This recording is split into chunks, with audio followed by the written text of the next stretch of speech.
नव प्रभात में नए उमंग के साथ हमारे विशेष कार्यक्रम सुप्रभातम में आप सभी दर्शकों का स्वागत है, जिसमें हम आपके लिए लेकर आते हैं भारतीय ज्ञान परंपरा, जीवन के लिए उपयोगी योग, स्वस्थ जीवन शैली का महत्व, योग मंत्र, बेहतर स्वास्थ्य के लिए प्रभावशाली उपाय, संस्कृत का ज्ञान और भारतीय संस्कृति की झलक। नमस्कार, मैं हूं नीतीश भारद्वाज आपके साथ। आइए करते हैं कार्यक्रम की शुरुआत।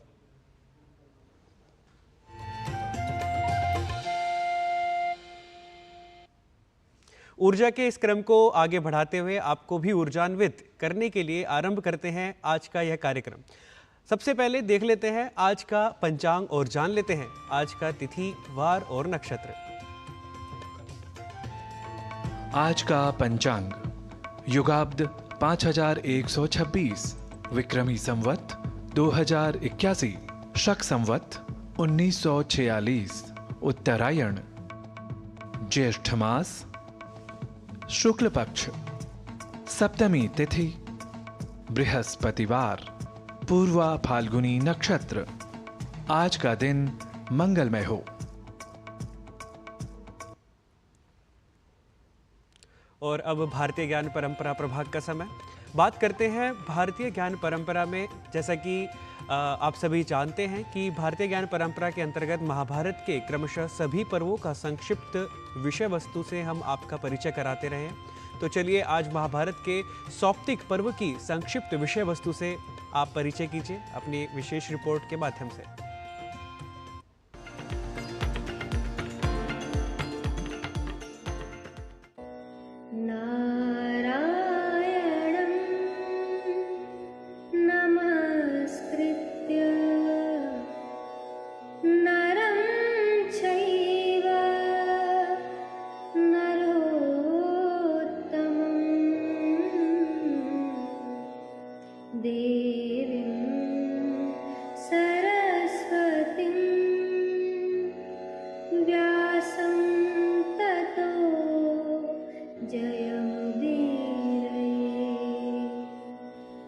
महाभारत का 10वां पर्व है सौप्तिक पर्व। 11 अक्षौहिणी सेनाओं के स्वामी दुर्योधन के वध के पश्चात कौरव सेनापति अश्वत्थामा पांचालों के वध की प्रतिज्ञा करता है और कृपाचार्य तथा कृतवर्मा से महान संकट के समय अग्रिम रणनीति तथा बिगड़े हुए कार्य को बनाने के उद्देश्य से सलाह मांगता है, जिसका संपूर्ण वृत्तांत सौप्तिक पर्व में उल्लिखित है। अश्वत्थामा की बातें सुनकर कृपाचार्य दैव की प्रबलता बताते हुए अग्रिम कर्तव्य के विषय में सत्पुरुषों से सलाह लेने की आवश्यकता बताते हैं। कृपाचार्य का ये परामर्श वर्तमान समाज के लिए भी उतना ही आवश्यक है। सत्पुरुष अथवा वृद्ध जनों के परामर्श के द्वारा प्रारब्ध और पुरुषार्थ से प्राप्त परिणाम के महत्व को बताते हुए कृपाचार्य कहते हैं, आबद्धा मानुषाः सर्वे निबद्धाः कर्मणोर्द्वयोः दैवे पुरुषकारे च परम ताभ्याम न विद्यते। अर्थात सभी मनुष्य प्रारब्ध और पुरुषार्थ दो प्रकार के कर्मों से बंधे हुए हैं। केवल प्रारब्ध से अथवा अकेले पुरुषार्थ से ही किसी भी कार्य की सिद्धि नहीं होती है। दोनों के संयोग से ही कार्य में सफलता प्राप्त होती है। कर्म का महत्व बताते हुए कृपाचार्य कहते हैं, प्रायशो हि कृतं कर्म ना फलम दृश्यते भुवि अकृत्वा च पुनर्दुःखम कर्म पश्येन महाफलम। अर्थात इस संसार में प्रायः किए हुए सभी कर्म सफल होते हैं। कर्म न करने से दुख की प्राप्ति होती है, अतः कर्म को ही महत्व देना चाहिए। कर्म द्वारा ही सफलता प्राप्त की जा सकती है, ये बताते हुए कृपाचार्य अश्वत्थामा से कहते हैं, दक्षो दाक्षिण्य संपन्नो न समोघैर्विहन्यते सम्यगीहा पुनरियम यो वृद्धानुपसेवते।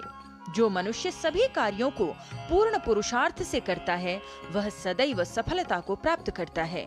जो बड़े बूढ़ों की सेवा करता है, उनसे अपने कल्याण की बात पूछता है और उनके बताए हुए हितकारक वचनों का पालन करता है, प्रतिदिन प्रातः उठकर वृद्ध जनों द्वारा सम्मानित पुरुषों से अपने हित की बात पूछता है, उसके सभी कार्य सिद्ध होते हैं। उत्थानस्य फलम सम्यक तदा स लभते चिरात् रागात् क्रोधात् भयात् लोभात् योऽर्थान् निहति मानवः। अर्थात जो व्यक्ति वृद्ध पुरुषों का वचन सुनकर उसके अनुसार ही कार्य आरंभ करता है, वह उस कार्य का उत्तम फल शीघ्र ही प्राप्त कर लेता है। जो मानव राग, द्वेष, भय और लोभ से किसी कार्य की सिद्धि के लिए प्रयत्न करता है, वह बहुत ही शीघ्र अपनी सफलता से भ्रष्ट हो जाता है।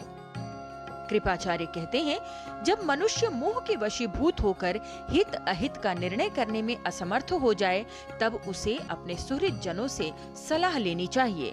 इसी के द्वारा बुद्धि और विनय की प्राप्ति हो सकती है और बुद्धि विनय से ही अपने हित का साधन भी दिखाई देता है। अतः विद्वान हितैषी अपनी बुद्धि से निश्चय करके जैसी सलाह दें, वैसा ही व्यक्ति को करना चाहिए।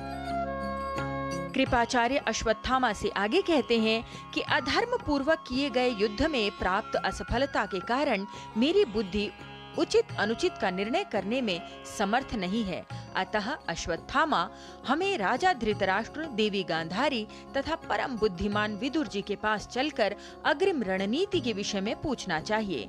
वे लोग हमारे लिए जो श्रेयस्कर कार्य बताएं, वही हमें करना चाहिए।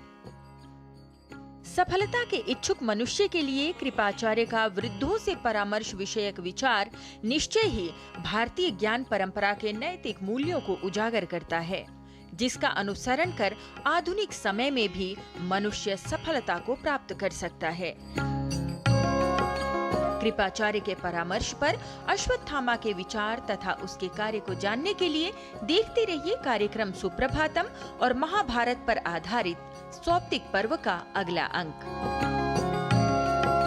लता वशिष्ठ, डीडी न्यूज।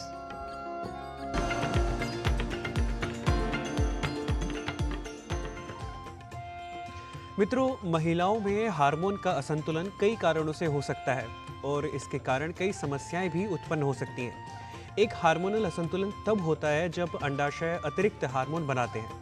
यदि पीसीओएस हो तो अंडाशय असामान्य रूप से उच्च स्तर के हार्मोन का उत्पादन करते हैं। इसकी वजह से महिला में प्रजनन संबंधी समस्या व अन्य कई समस्याएं उत्पन्न हो सकती हैं। ये समस्या क्यों होती है और इसके होने पर क्या किया जाए, आइए देखते हैं इस रिपोर्ट में।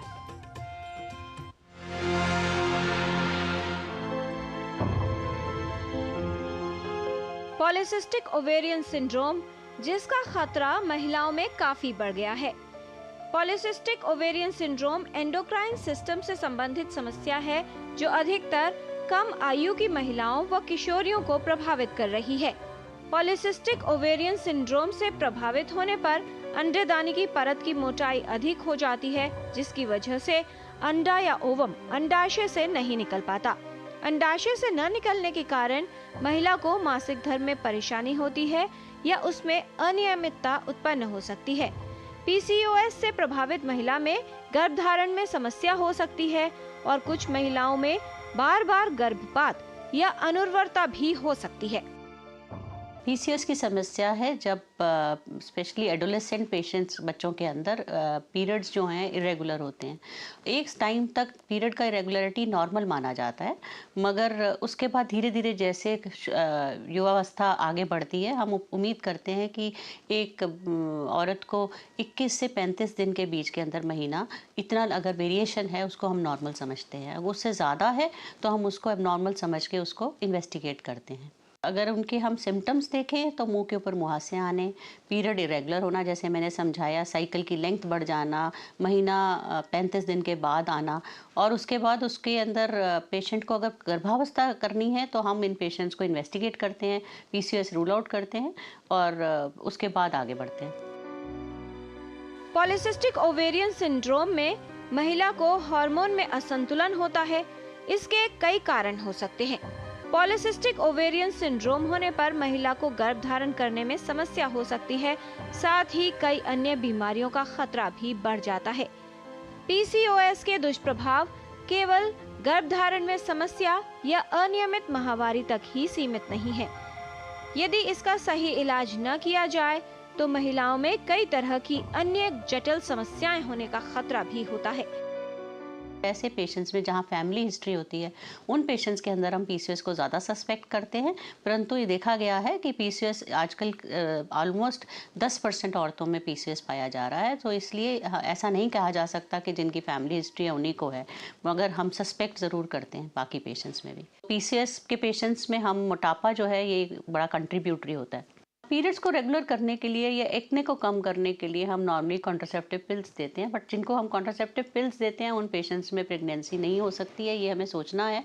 सो किस एज पे पेशेंट प्रेजेंट कर रहा है उसको देखना ज़रूरी है। और पीसीओएस का बाकी और भी बहुत सारी ड्रग्स हैं जिससे हम ओवरी की, जो कि इन पेशेंट्स में अंडा नहीं आराम से रिलीज़ होता, अंडे के बनने में प्रॉब्लम होती है। सो कई और भी बहुत सारी दवाइयाँ हैं जिनको हम यूज़ कर सकते हैं और इसका निदान कर सकते हैं। और समय समय पर जैसे उम्र बढ़ती है पीसीओएस जो है वो रहता है, वो डिसअपीयर नहीं होता है। और जैसे जैसे टाइम बढ़ता है और तरह की प्रॉब्लम स्टार्ट हो जाती हैं, जैसे हम कहते हैं मेटाबॉलिक सिंड्रोम या एंडोमेट्रियल हाइपरप्लेजिया। सो इसमें बच्चेदानी की झिल्ली मोटी हो जाती है, औरत को कार्डियोवास्कुलर प्रॉब्लम्स हो सकते हैं, हो सकता है उसके वेट गेन के कारण उसको नींद ठीक ना आए, सुबह जब उठे तो रिफ्रेश ना हो। सो ऐसे वाली प्रॉब्लम्स आगे जैसे जैसे टाइम बीतता है पीसीओएस के पेशेंट्स में देखी जाती है। पीसीओएस का सही इलाज करवाना आवश्यक है। पीसीओएस के वजह से उम्र के साथ महिलाओं में इंसुलिन रेजिस्टेंस हो सकता है, जो टाइप 2 डायबिटीज का कारण बन सकता है। इसके अलावा मेटाबॉलिक सिंड्रोम, उच्च रक्तचाप, डिसलिपिडीमिया और हृदय संबंधित समस्याओं की जटिलता भी हो सकती है। आवश्यक है कि पीसीओएस होने पर इसका सही रूप से इलाज करवाया जाए। एक आइडियल बीएमआई जिसे बोलते हैं कि बॉडी और हाइट, आपका बॉडी की वेट कितना, हाइट कितनी है और उसके हिसाब से वेट, एक उस तरह बीएमआई आइडियल अचीव करने का मतलब है एक्सरसाइज करना ज़रूरी है। आपको कम से कम आधा घंटा रोज़ ब्रिस्क वॉक करनी चाहिए, जिससे कि हफ्ते के अंदर कम से कम 150 मिनट वॉक, तेज़ कोई एरोबिक एक्सरसाइजेज जो कि 10 मिनट की, आधे घंटे की एरोबिक एक्सरसाइज 10-10 मिनट के आप 10 मिनट करिए, फिर थोड़ा गैप लीजिए, फिर 10 मिनट करिए। सो ये बहुत लाभदायक रहेगी पीसीओएस पेशेंट के अंदर। अगर कोई ऑलरेडी मेडिकेशन चल रही है, जैसे थायराइड की मेडिकेशन चल रही है, तो उसको रेगुलरली लीजिए। और खान पान के अंदर आप देखिए कि आप अपना फ्रूट की इनटेक, डाइट में वेजिटेबल्स की इनटेक प्रॉपर, जो भी उस मौसम के हिसाब का जो भी सब्जी आ रही है या कि फ्रूट आ रहा है उसका अपने खाने में ज़रूर इन्वॉल्व करें। और प्रोटीन की मात्रा ठीक होनी चाहिए। जो मांसाहारी हैं उनको अंडे और नॉनवेज लेना अच्छा है उनके लिए। और कार्बोहाइड्रेट का कंटेंट जो है थोड़ा डाइट में कम करें। और टाइम के साथ जैसे हर साल में एक बार अपना इवैल्यूएशन करना कि कोई और तकलीफ तो नहीं बढ़ रही है इन पेशेंट्स के अंदर। सारी उम्र के लिए ये आपकी एक अपने आप से प्रॉमिस रहना चाहिए कि आपको इसका ध्यान करना है। पीसीओएस की समस्या के विषय में जागरूक बने, इसके लक्षणों के बारे में जाने, साथ ही इसे लेकर सतर्क रहें। थोड़ी सी सावधानी और जागरूकता पीसीओएस से बचाव और इसके नियंत्रण में उपयोगी सिद्ध हो सकती है। किरण भारद्वाज, डीडी न्यूज।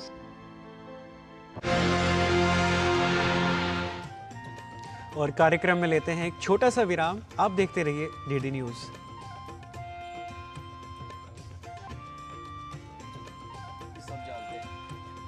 के मारियो, अपना समझ के खा लियो। स्वाद से सबको दीवाना कर दे, दीवाना कर दे। पता का चाय, गजब का स्वाद। डॉक्टर ऑर्थो ऑयल के रेगुलर मसाज से जॉइंट हेल्थी रहते हैं। और अगर प्रॉब्लम बहुत पुरानी है तो डॉक्टर ऑर्थो कैप्सूल्स साथ लेना ना भूलें। अब दर्द भी घुटने टेकेगा। Curiosity can take you to some out of the world places. Took me to the moon today. Curious about this place? Scan this QR code before I take it off with my Seat tires. Seat, crafted for the curious. Break के बाद पुनः आप सभी का स्वागत है और अब समय है योग का।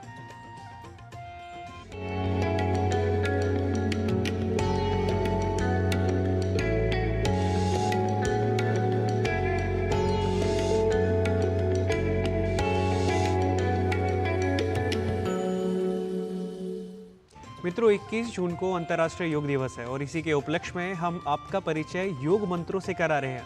ये मंत्र या श्लोक विभिन्न शास्त्रीय और साहित्यिक ग्रंथों से लिए गए हैं, जिनका मूल संस्कृत भाषा में है। तो आज का योग मंत्र श्रीमद् भगवद गीता से लिया गया है। आइए देखते हैं आज का योग मंत्र।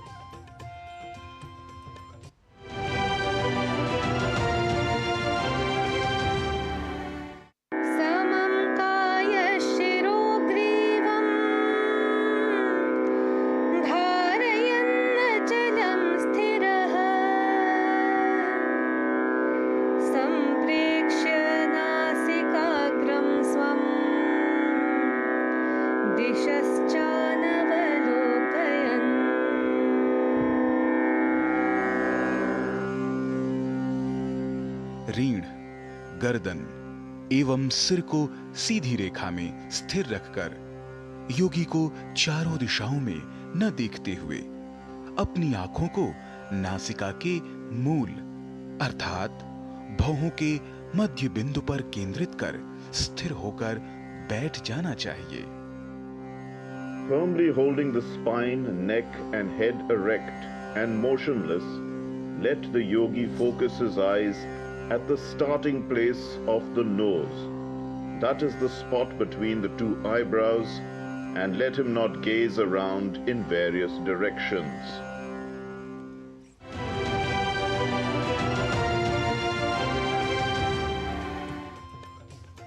योग मंत्र के बाद बात करते हैं योग सूत्र की। मित्रों, योग न केवल मन को शुद्ध करता है बल्कि व्याधियों को भी दूर कर शरीर को भी शुद्ध करता है और संपूर्ण स्वास्थ्य प्रदान करता है। तो आज के योग सूत्र में कफ की समस्या को ठीक करने के लिए कौन सी क्रिया सर्वाधिक लाभदायक है, ये जानने के लिए चलते हैं योग साधिका रोहिणी घोष के पास।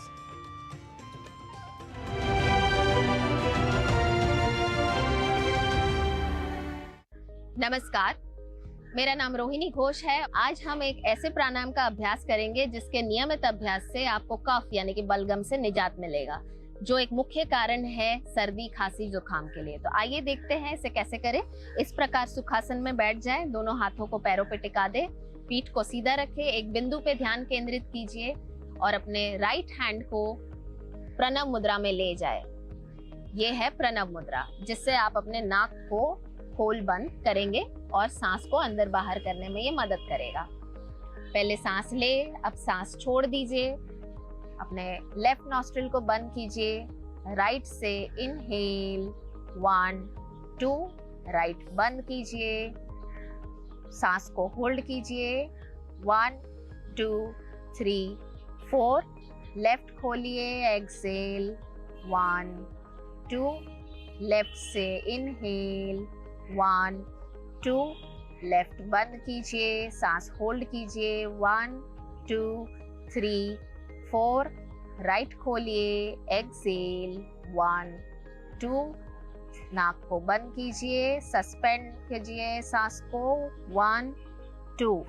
अब तुरंत अपने लेफ्ट खोलिए और लेफ्ट से सांस लीजिए 1 2, लेफ्ट बंद कीजिए, सांस होल्ड कीजिए 1 2 3 4, राइट खोलिए, सांस छोड़िए 1 2, सांस अंदर लीजिए, इनहेल 1 2, राइट बंद कीजिए, ब्रेथ होल्ड कीजिए 1 2 3 4, लेफ्ट खोलिए, सांस छोड़िए 1 2, नाक को बंद कीजिए, सांस को सस्पेंड कीजिए 1 2, धीरे से हाथों को नीचे लाए, नॉर्मल ब्रीदिंग कीजिए। ये है आपका एक राउंड। इस प्रकार आप 5 राउंड का अभ्यास करिए, नियमित अभ्यास कीजिए। इससे आपका कफ यानी कि बलगम जो जमा हुआ है रेस्पिरेटरी सिस्टम में वो दूर हो जाएगा और आप बेहतर महसूस करेंगे। तो अभ्यास कीजिए और अपने आप को बेहतर बनाएं। नमस्कार।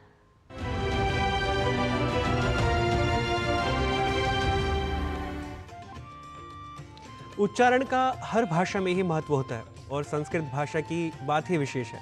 तो आइए उच्चारण के कुछ और विशेषताओं को जान लेते हैं संस्कृत पाठशाला की कक्षा में अपने सहयोगी नारायण दत्त मिश्र से।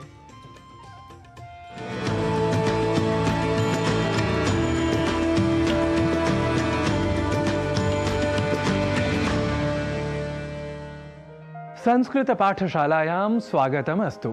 नमामि नारायण दत्तः अहम।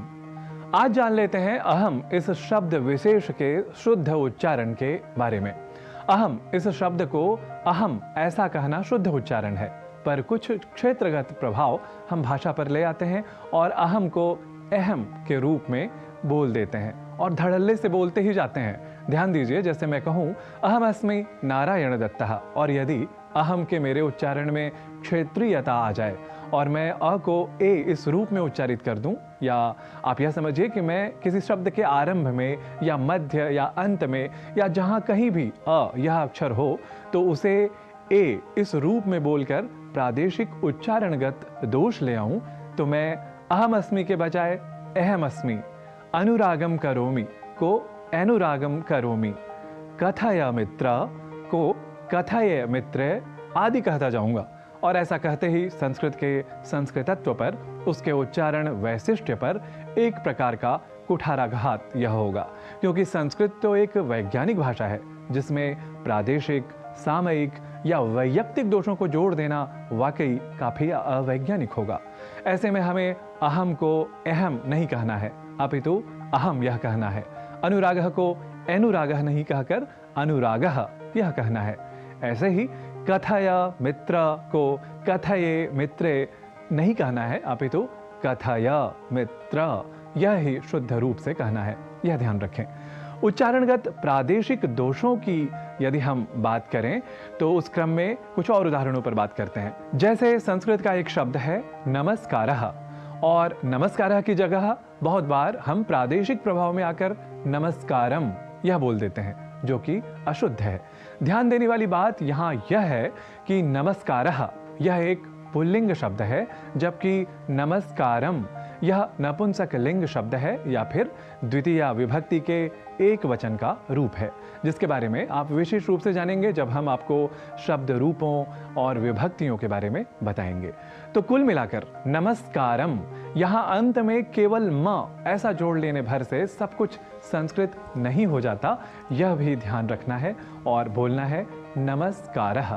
तो अब समय हो गया है इस संस्कृत पाठशाला में मेरा भी नमस्कार कहने का। नमस्कारः, पुनः मिलामः।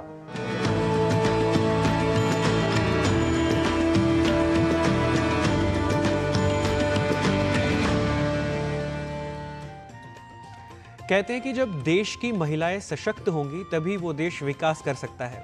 बालिकाओं व महिलाओं को उचित अवसर मिलना जरूरी है। आपको मिलवाएंगे राजस्थान के भरतपुर जिले में स्वावलंबन की नई वानगी प्रस्तुत करती कुछ महिलाओं से, जिन्हें सशक्त बनाने का बीड़ा उठाया है एकल ग्रामोत्थान फाउंडेशन ने, जो भरतपुर जिले में अनेक स्थानों पर ग्रामीण युवतियों व महिलाओं को आत्मनिर्भर रोजगार युक्त बनाने के उद्देश्य से अनेक कार्यक्रम चला रही है।